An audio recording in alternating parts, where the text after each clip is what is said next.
Film Lucinda नाम की एक लड़की को दिखाना शुरू करती है। यह लुसिंडा के लिए अवकाश का समय था, जो उस समय एक शैक्षणिक संस्थान में थी। लेकिन वह अन्य छात्रों की तरह नहीं खेल रही थी, लेकिन वह एक जगह खड़ी थी क्योंकि उसे किसी से डर लग रहा था। लुसिंडा को लगातार कुछ रहस्यमयी आवाजें सुनाई दे रही थी, जैसे कोई उसे कुछ बताना चाह रहा हो। इस बीच अवकाश समाप्त हो जाता है और शिक्षक सभी छात्रों को जमीन से कक्षाओं में जाने के लिए कहते हैं। लेकिन लुसिंडा उसकी आवाज सुनने में असमर्थ रहती है। फिर शिक्षक उसके पास आकर उसे कक्षा में ले जाता है। अब शिक्षक कक्षा के छात्रों को बताता है कि कल औपचारिक उद्घाटन दिवस है और वह सभी छात्रों को बताती है कि औपचारिक उद्घाटन के दिन एक प्रतियोगिता आयोजित की जाएगी और छात्र इस प्रतियोगिता में ऐसी चीजों का स्केच बनाएंगे कि उन्हें लगता है कि भविष्य में ये चीजें हो सकती है। इस प्रतियोगिता को लेकर सभी छात्र छात्राएं काफी उत्साहित थे और वे लुसिंडा को छोड़कर कुछ बनाना शुरू करते हैं। लुसिंडा अपनी शीट पर कुछ संख्याएं लिख रही थी और नंबर लिखते लिखते उसने अपनी शीट भर ली थी। इससे पहले लुसिंडा अंतिम अंक लिख सकता है, प्रतियोगिता के लिए उनका आवश्यक समय समाप्त हो गया है। लुसिंडा की शिक्षिका उससे उसकी चादर ले लेती है। शिक्षक सभी छात्रों की ड्राइंग को टाइम कैप्सूल में रखता है और उन्हें बताया जाता है कि इस बार कैप्सूल को 5 दशक बाद खोला जाएगा। अब वह टाइम कैप्सूल स्कूल के औपचारिक उद्घाटन दिवस पर दफन हो गया है। तब लुसिंडा की शिक्षिका उसकी एक झलक देखती है। लुसिंडा 1 सेकंड के भीतर गायब हो जाती है। इससे शिक्षक चिंतित हो गए थे। अब टीचर और पूरा स्टाफ उसे पुकारते हुए लुसिंडा को खोज रहा था। लुसिंडा की शिक्षिका उसकी तलाश में तहखाने में पहुंचती है, जहां उसे एक कमरे से आवाजें सुनाई दे रही थी। उस कमरे को खोलते ही लुसिंडा खड़ी थी, लेकिन वह बहुत डरी हुई थी और उसकी उंगली से खून भी निकल रहा था। अब उन्हें दरवाजे को देखकर पता चलता है कि लुसिंडा ने उस पर कुछ नंबर खुदवाए हैं। ये वही नंबर थे जो उसके आसपास बुदबुदाती आवाज में सुनाई दे रहे थे और ये आखिरी नंबर जो उसने अपनी शीट पर नहीं लिखे थे। लुसिंडा अपने आसपास की बड़बड़ाहट के कारण डर गई थी और वह अपनी अध्यापिका से कहती है, बंद करो इन आवाजों को।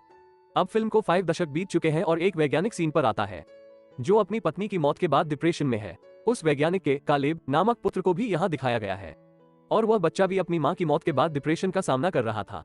अगले दिन कालेब के स्कूल की सालगिरह थी और उन्हें लेक्सिंगटन स्कूल के अनुसार दबे हुए टाइम कैप्सूल को बाहर निकालना था। इस कार्य के लिए स्कूल के प्रिंसिपल ने टेलर नाम दिया, जो लुसिंडा के शिक्षक थे। सभी छात्रों को उस टाइम कैप्सूल से शीट दी जाती है। कालेब को भी एक चादर मिलती है, लेकिन जो चादर उसके पास थी उसमें दूसरे बच्चों की तरह रेखाचित्र नहीं थे, बल्कि अंक थे, क्योंकि उसके पास लुसिंडा की चादर थी। और वही कुड़कुड़ाना कालेब के आसपास भी शुरू हो गया है, जैसा कि लुसिंडा ने सुना। वह सोचता है कि ये आवाजें स्कूल की दूरी से आ रही है।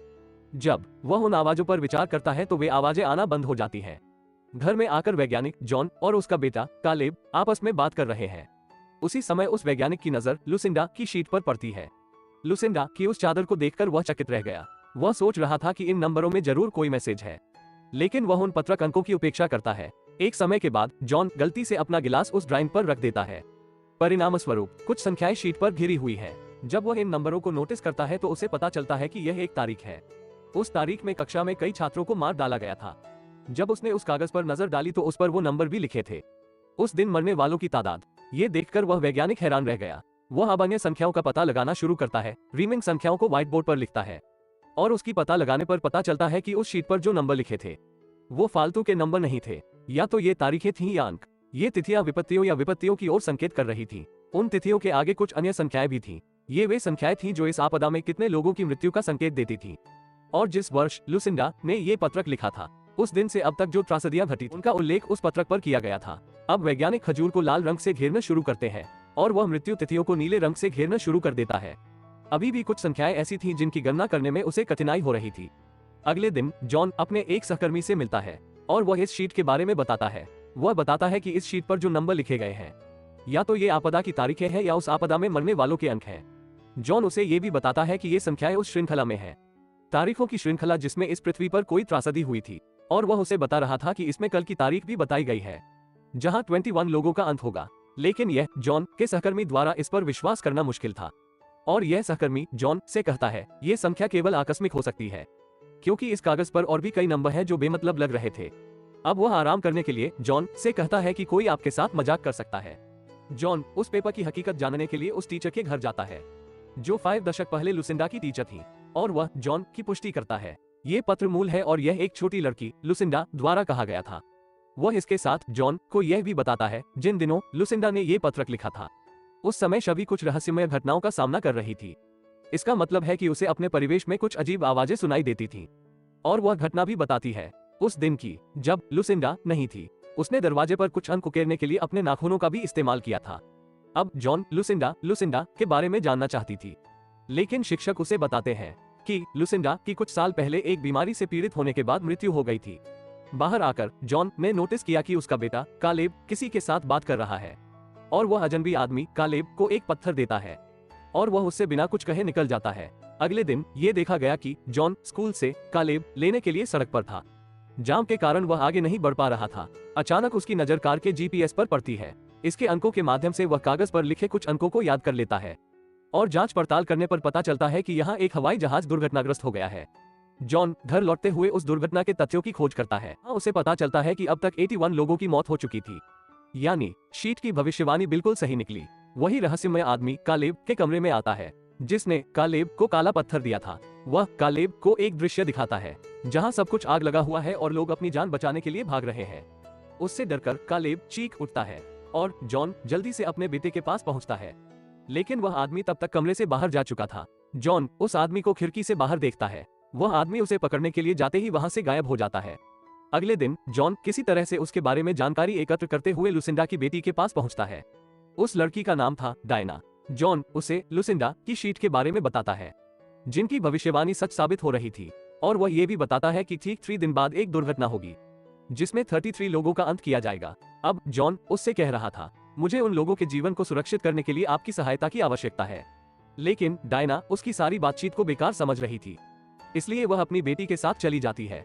घर पहुंचने पर जॉन टीवी द्वारा प्रसारित एक समाचार सुनता है जिसमें वे अगले दिन आतंकी हमले के बारे में प्रसारित कर रहे थे। जॉन उस शीट की संख्याओं की श्रृंखला का उपयोग करते हुए एक जीपीएस कोड बनाता है। वह पुलिस अधिकारियों को सूचित करता है कि सर्विस स्टेशन पर हमला होने वाला है।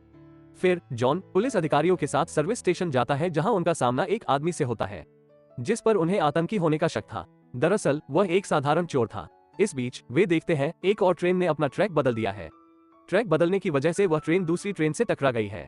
लोगों में अफरा तफरी का माहौल बना हुआ है और यात्री ट्रेनों से बाहर निकलने लगते हैं, और इस ट्रेन हादसे में कई यात्रियों की मौत भी हो गई थी। इसके जरिए ये साबित हो गया था कि लुसिंडा की ये भविष्यवाणी भी बिल्कुल सही है। बचे लोगों में जॉन भी था। जैसे ही वह अपने घर लौटता है तब उसकी मुलाकात लुसिंडा की बेटी से होती है, जो उसे बताती है कि इस शीट पर अंतिम अंक आने वाले दिन के साथ प्रासंगिक है। और डायना बताती है कि लुसिंडा अक्सर कहती थी कि मैं अब और नहीं रहूंगी इस तारीख को, और वह अब जॉन को भी बताती है यही कारण था कि वह अपनी मां को नापसंद करती थी, क्योंकि उसे लोगों की मृत्यु तिथियों के बारे में ज्ञान हुआ करता था। अब डायना जॉन को उस ओर ले जाती है जिस घर में लुसिंडा को उस समय जाने की आदत थी जब वह खुद को दूसरों से दूर करना चाहती थी। वे लोग उस शीट के अंतिम अंक देखते हैं जहां उल्टा ई लिखा हुआ था, और उन्होंने सोचा कि ये परिवार है लुसिंडा के नाम के अक्षर। जब वे जांच करते हैं, घर में जाते हैं, तो वे जानते हैं वह ई हर कोई का संकेत था। इसका मतलब है कि इस तिथि पर सभी की मृत्यु हो जाएगी। फिर जॉन कई को देखता है पत्थर जो उस अजनबी आदमी ने कालेब को दिए थे। बाहर कार में डायना की बेटी और कालेब थे। अब वे वही अजीब लोग वहां दिखाई देते हैं जिन्हें कालेब ने पहले ही देख लिया था। वे बच्चों से कह रहे थे, हमारे पास आओ। उनका बड़बड़ाना वही था जो लुसिंडा ने सुना था, उसी तरह जैसे कालेब ने भी फिल्म की शुरुआत में सुना था। कालेब उनका पीछा नहीं करता है, लेकिन वह अपनी स्मार्टनेस दिखाते हुए वाहन के हॉर्न का सम्मान करता है। डायना और जॉन तुरंत पता लगाते हैं कि बाहर कुछ गड़बड़ है, और वे बाहर भी आते हैं, लेकिन वो अजीब लोग उस समय तक जा चुके थे। लेकिन जॉन उन पुरुषों में से एक को देखता है और पूछता है उसके पीछे जाकर, तुम क्या चाहते हो? उसी समय वह आदमी अपना मुंह खोलता है और उसके मुंह से तेज रोशनी निकलती है। जैसे ही वह प्रकाश आना बंद हो जाता है तो वह आदमी गायब हो जाता है। इसके बाद वे सभी जॉन के घर चले जाते हैं, जहां डायना दुखी थी क्योंकि उसे भी यकीन था कि लुसिंडा की भविष्यवाणी सच हुआ करती थी। उसकी भविष्यवाणी के अनुसार एक दिन के बाद सभी की मृत्यु हो जाएगी। यह इस दुनिया में एक दूसरे के साथ उनकी आखिरी रात है। एक समय के बाद डायना की बेटी एक चित्र बनाती है। जॉन इस चित्र के माध्यम से आकलन करता है कि सूर्य की ओर से आने वाली आपदा दिखाई देगी। वह जल्दी से अपने कार्यालय जाता है और सौर विकिरणों का अवलोकन करता है, जिनमें से पठन पाठन औसत स्तर पर नहीं था। नतीजतन सूर्य से ऐसे विकिरण निकलने वाले हैं जो पूरे सौर मंडल को नष्ट कर सकते हैं। जॉन ने घर में आने के बाद नोटिस किया कि कालेब भी वही पत्रक लिख रहा था जो पत्रक लुसिंडा लिखा करते थे।